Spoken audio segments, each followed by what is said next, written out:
क्या आपने पहले कभी इस साग को देखा है? नहीं तो आज देख लीजिए। ये है फगवाड़ी का साग। यहाँ पे देखिए, इसको जंगली इंजीर भी कहा जाता है। इसकी नन्ही कोंपलें फल पकने से पहले इस तरह से काट ली जाती हैं।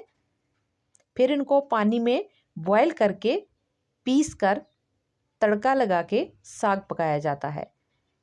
हमारे शहर सरायलेमगीर के गिरदोनवा में और नहर के किनारों किनारों पर इसके सैकड़ों पौधे मौजूद हैं, जो कि छोटे छोटे पौधे और बड़े बड़े दरख्त सब फ्रूट से लदे हुए होते हैं।